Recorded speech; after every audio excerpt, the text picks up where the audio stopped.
କି ଦର୍ଶନ ତୃଷା ହୃଦୟେ ବହି। ମଙ୍ଗଳେ ମାନେ शुभ बा शुभ मुहूर्त पहिला अर्थ आसी उपस्थित होला। उषा उषा के प्रातः बा सकाळ प्रातः प्रतिशब्द सकाळ प्रत्युषा प्रातः उषा लेखि रखिलो पिलानी। विकच अर्थ प्रस्फुटित विकच अर्थ प्रस्फुटित एठारे टिके हमर प्रिंटिंग मिस्टेक अछि प्रस्फुटित प्रस्फुटित माने फुटिथिबा विकसित पढ़ हबा जेतेबेले फुलटा पढ़ आकारे ता फुटी उठिबा विकसित राजीव राजीव अर्थ पद्म पद्मर अनेक गुडिया शब्द रहिछि ना लेकिन पद्मर तमे नवम श्रेणी पद्म कविता रे पद्मर 10टी प्रतिशब्द पढिथिलो मने अछि जार मने नाही लिखि रखिबो। एठारे केतोटी प्रतिशब्द रे कोन राजीव अरविंद कमल पंकज सरोज नलिन नलिनी इत्यादि। तापरे जानकी जानकी के जानकी शब्द आमे शब्द को जेते विस्तृत करे जनक शब्द रे उभय प्रत्यय लगी जनक कन्या सीता।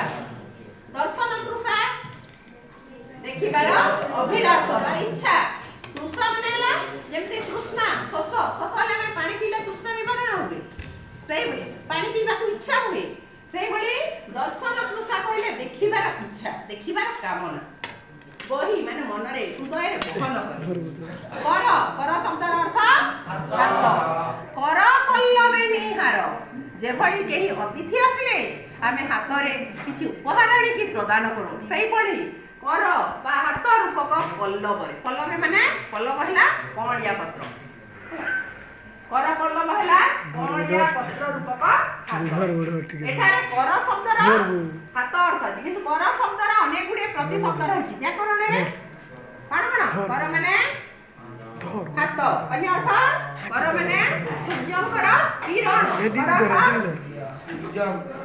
किरण कर अर्थ हातीर सुंड कर माने खजाना कर अर्थ क्रियापद कर ए कामटा को कर करिबा कर पल्लव हला कमलिया पत्र रूपक हाथ निहार शिशिर कर पल्लवे निहार मुक्ता धरी उपहार कळकंठ कोइली कोइली रो प्रतिशब्द मध्य रहिछि कळकंठ कोकिल परभूत वनप्रिय पिक इत्यादि।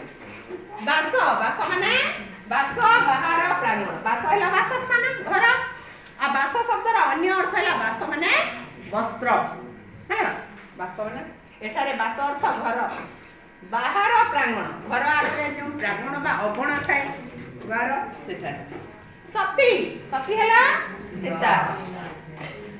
एठारे हमें पूर्व पद को बुझिबा एबे अर्थ जानिला एबे हमें पदर अर्थ ध्यान देखि सुनो। मंगले ओइला उषा विकच राजीव तृषा जानकी दर्शन तृषा हृदय बही। शुभ मुहूर्त रे उषा बा प्रभात सकाळ उपस्थित होला। वाल्मीकि आश्रम रे सीतांकर प्रथम रजनी अतिबाहित हो जाइछि। निर्वासिता सीता वाल्मीकि आश्रम रे जते स्थित होउछन सेही समय दृश्य उषा सीता सती सीता अयोध्यार राजराणी ताको से केबे देखि नाही प्रथम करी वाल्मीकि आश्रम रे थिबारु ताको देखिबा पई से उपस्थित होइए कि तार ठीक शुभ समय प्रातः होछि सूर्योदय प्राक माने सूर्योदयर पूर्व समय को प्रातः हुआ जाए। सूर्योदय ठीक पूर्वरु आमे शीत दिने कहिबा हेले 5 टा रु 6 टा भितरे हला 5 रु 5:30 टा समय प्रातः काल बोली कुहा जीवो। खरा दिने जदी कहिबा ना 4 टा रु 4:30 टा भितर सेही पाखा पाखी समय हो प्रातः 5 टा पूर्व बुझेला हमर ऋतु अनुसार प्रातः समयटा न होय हेले शुभ मुहूर्त उषा काल उपस्थित हला से जेते बेले आसीथि केउ दृष्टि सीता को जाउची विकच राजीव दृषा विकच माने प्रस्फुटित राजीव हेले पद्म फूल दृषा माने दृष्टि उषांकर दृष्टि बा चक्षु स्वरूप किए उपस्थित पद्म फूल फुटी उठिछि जेते बेले पूर्व दिगलय रे सूर्य उदय हेबाकू जाउछंती पूर्व आकाश टिके टिके रक्तिम हलदिया लाल टिके अरुण वर्ण देखा जाउछि सूर्य उपहार को आसी नांती ତଥାପି ଦିଗ୍ବଳୟରେ ତାଙ୍କର କିରଣ ଯୋଗୁଁ ଟିକେ ଆଲୋକମୟ ହେଇଯାଇଛି। ସେହି ସମୟରେ ପଦ୍ମଫୁଲ ଧୀରେ ଧୀରେ ଖୋଲିବାରେ ଆରମ୍ଭ କରିଦେଇଛି। ବିକଚ ରାଜୀବ ଦୃଶା, ସେଇ ଦୃଷ୍ଟିରେ ପ୍ରସ୍ଫୁଟିତ ପଦ୍ମଫୁଲ ନୟନରେ ବା ଦୃଷ୍ଟିରେ ଜାନକୀ ଜନକ କନ୍ୟା ସୀତାଙ୍କୁ ଦର୍ଶନ କରିବାର ଇଚ୍ଛା ତୃଷ୍ଣାଟାକୁ ହୃଦୟରେ ବହନ କରି ଉଷା ଉପସ୍ଥିତ ହୋଇଛି। ସେ ଯେତେବେଳେ ଆସିଛି, କୌଣସି ଅତିଥି ବା ନବାଗତ ବ୍ୟକ୍ତି ଯଦି ଆମ ପାଖରେ ଉପସ୍ଥିତ ହୁଅନ୍ତି, ଆମେ ଖାଲି ହାତରେ ଦେଖି ମାନେ କିଛି ଉପହାର ଦେଉ, ସ୍ୱାଗତ ଜଣାଉ। ସେହିଭଳି ଭାରତୀୟ ସଂସ୍କୃତିକୁ ଉଷା ମଧ୍ୟ ଗ୍ରହଣ କରିକି ଆସିଛି। ସେ ମଧ୍ୟ ଅତିଥି ଆସିଲେ ତାଙ୍କୁ ସ୍ୱାଗତ ସମ୍ବର୍ଦ୍ଧନା ପାଇଁ ପୂର୍ବ ପ୍ରସ୍ତୁତି କରିବାକୁ ଆସି ସେ ହାତରେ କ'ଣ ପରରୂପକ ପଲ୍ଲବରେ ହାତ, ଉଷାର ହସ୍ତ କାହାକୁ ବର୍ଣ୍ଣନା କରିଛନ୍ତି କବି ଗଙ୍ଗାଧର ମେହେର? କଅଁଳିଆ ପତ୍ର। ପଲ୍ଲବ ଅର୍ଥ କଅଁଳିଆ ପତ୍ର। କଅଁଳିଆ ପତ୍ରରେ ନିହାର, ନିହାର ହେଲା ଶିଶିର, ନିହାର ମାନେ ଶିଶିର, ନିହାର ରୂପକ ମୁକ୍ତା। ଦେଖିଥିବ ପ୍ରାତଃ କାଳରେ ଗଛର ପତ୍ର ମାନଙ୍କରେ ଯୋଉ ଜଳ ବିନ୍ଦୁ ବିନ୍ଦୁ ପଡିଥାଏ, ତାହା ହେଲା କାକର, ଶିଶିର ବା ନିହାର। ତାହା ଯେତେବେଳେ ପ୍ରାତଃ କାଳର ଆଲୋକରେ ତାହା ପ୍ରତିଫଳିତ ହୁଏ, ମୁକ୍ତା ଭଳି ଝଟକି ଉଠେ। ସେଇ ନିହାର ରୂପକ ମୁକ୍ତାକୁ ସେ ଉପହାର ସ୍ୱରୂପ ଆଣିଛନ୍ତି। ସତୀଙ୍କ ବାସ ବାହାର ପ୍ରାଙ୍ଗଣରେ ରହିଛି ଏବଂ ସେ ଉପହାର ଧରିକି ଯେଉଁଠି ଉପସ୍ଥିତ ହୋଇଛନ୍ତି, ସତୀ ସୀତା ଆଶ୍ରମର ଯେଉଁ କୁଟୀରରେ ଶୟନ କରିଛନ୍ତି, ସେଇ କୁଟୀରର ଅଗଣାରେ ସେ ରହିକି ଦର୍ଶନ ସୀତାଙ୍କୁ ଅପେକ୍ଷା କରିଛନ୍ତି। ସୀତା ଉଠିବେ, ବାହାରକୁ ଆସିବେ, ସେ ଦେଖିବେ।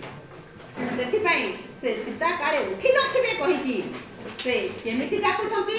ପ୍ରାତଃ ପ୍ରକୃତିକୁ ନାୟିକା ଭାବରେ ଏଠାରେ ବର୍ଣ୍ଣନା କରାଯାଇଛି। ପ୍ରକୃତି ରାଣୀର ସୌନ୍ଦର୍ଯ୍ୟ ବିଭାଗ ବର୍ଣ୍ଣନା କରାଯାଇଛି। ତେଣୁ ଉଷା ରାଣୀ କ'ଣ କରିଛି? କଳକଣ୍ଠ, କଳକଣ୍ଠ ହେଲା କୋଇଲି, କୋକିଳର କଣ୍ଠରେ ରାବ ଦେଉଛି। କୋଇଲି କେଉଁ ସମୟରେ ଗାନ କରେ? ପ୍ରାୟତଃ ବସନ୍ତ ଋତୁରେ ନା, ହେଲେ ସେଇ ସମୟରେ କୋଇଲି ରାବ କରେ। ଅନ୍ୟ ସମୟରେ ମଧ୍ୟ ଦେଖାଯାନ୍ତି, କିନ୍ତୁ କମ୍ ପରିମାଣରେ, ବସନ୍ତରେ ଭରପୁର ମାତ୍ରାରେ। ହେଲେ କଳକଣ୍ଠ ବା କୋଇଲି, ଆଉ ସେଇ ସମୟରେ ପଲ୍ଲବ, ନବ ପଲ୍ଲବ, ପଲ୍ଲବ ମାନେ କଅଁଳିଆ ପତ୍ର ସବୁ ଥାଏ। କୋଇଲି କଣ୍ଠରେ କହୁଛି, କଥା କୋଇଲି ଡାକୁଛି, କୁହୁ କୁହୁ କାନରେ ସେ ଧ୍ୱନି କରୁଛି। କୋଇଲିର ଧ୍ୱନିକୁ ଉଷାର ଆହ୍ୱାନ ଭାବରେ କବି ବର୍ଣ୍ଣନା କରିଛନ୍ତି। କ'ଣ କହିଛନ୍ତି? ଦର୍ଶନ ଦିଅ ସତୀ ରାତି ପାହିଲା। କ'ଣ କହିଥିଲେ? ଦର୍ଶନ ଦିଅ ସତୀ ରାତି ପାହିଲା। ପିଲାମାନେ ଦେଖ, ଏଠାରେ କବିତାରେ ଦୁଇଟି ସତୀ ପଦ ଅଛି। ସତୀଙ୍କ ବାସ ବାହାର, ଏଠାରେ ଦର୍ଶନ ଦିଅ ସତୀ। ସତୀ ଶବ୍ଦ ହର୍ଷ ଏଠି ନା ଦୀର୍ଘ ଏଠି? କେଉଁଟା ଠିକ? ଆଉ ସେଇଟା ଭୁଲ କି? ନୁହେଁ। କବି ଗଙ୍ଗାଧର ମେହେର ମଧ୍ୟ ସଂସ୍କୃତଜ୍ଞ, ବ୍ୟାକରଣ ଜ୍ଞାନ ତାଙ୍କର ଅଛି ହେଲା। ଏଠାରେ ସେ ସଂସ୍କୃତ ଭାଷାରେ କାବ୍ୟ କବିତା ଅନେକ ପଢିଛନ୍ତି ଏବଂ ଓଡ଼ିଆ ଭାଷାରେ ମଧ୍ୟ କାବ୍ୟ କବିତା ରଚନା କରିଛନ୍ତି। ସଂସ୍କୃତ ବାଲ୍ମୀକି ରାମାୟଣକୁ ଆଧାର କରି ସେ ଏଇ ତପସ୍ୱିନୀ କାବ୍ୟର ତାଙ୍କର ସୃଷ୍ଟି। ହେଲେ ସତୀ କହିଲେ, ସତୀ ଶବ୍ଦ ଦୀର୍ଘ ଇକାରକ ଶବ୍ଦର ପ୍ରଥମା ବିଭକ୍ତି ଏକବଚନ ହେଲା। ସଂସ୍କୃତ ଭାଷାରେ ନଦୀ ଶବ୍ଦ ଅଛି, ସେ ଅନୁସାରେ ସତୀ ହେଲା। ସତୀ ହେଲେ ସୀତା, ଯେ କି ପତିବ୍ରତା ନାରୀ। ସତୀ ଅର୍ଥ ପତିବ୍ରତା ନାରୀ। ସତୀ ଅର୍ଥ କ'ଣ? ପତିବ୍ରତା ନାରୀ। ସତୀଙ୍କ ବାସବାର, ଏଠାରେ ପତିବ୍ରତା ନାରୀ କାହାକୁ ଗଣନା କରାଯାଇଛି? କାହାକୁ କୁହାଯାଇଛି ସତୀ ବୋଲି? ସୀତା। ପତିବ୍ରତା ନାରୀ କାହାକୁ କୁହାଯାଇଛି? ସୀତା।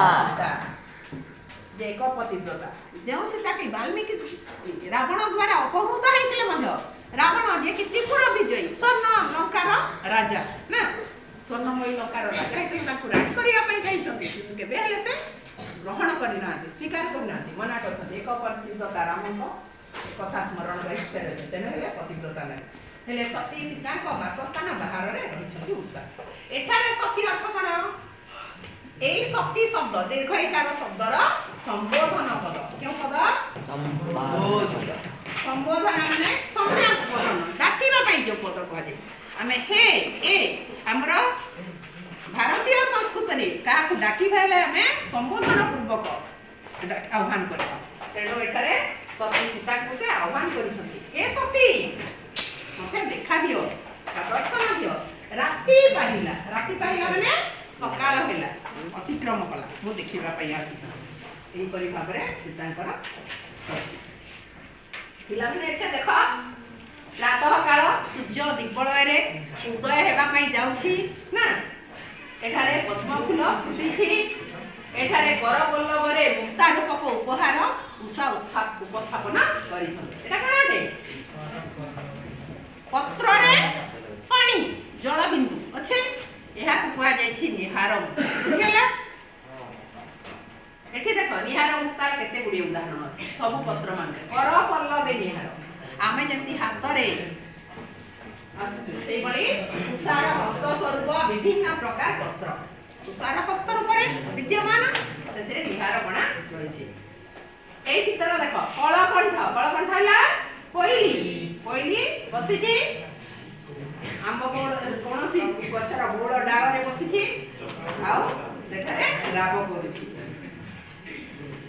ସୀତାଙ୍କ ବାଲ୍ମୀକି ନିକଟ, କେତେରେ ଦେଖ ସତୀ ସୀତା ବାଲ୍ମୀକିଙ୍କର, ସୀତାଙ୍କ ନିକଟକୁ ବାଲ୍ମୀକି ଆସି ଯାଇଛନ୍ତି। ଦ୍ୱିତୀୟ ପଦ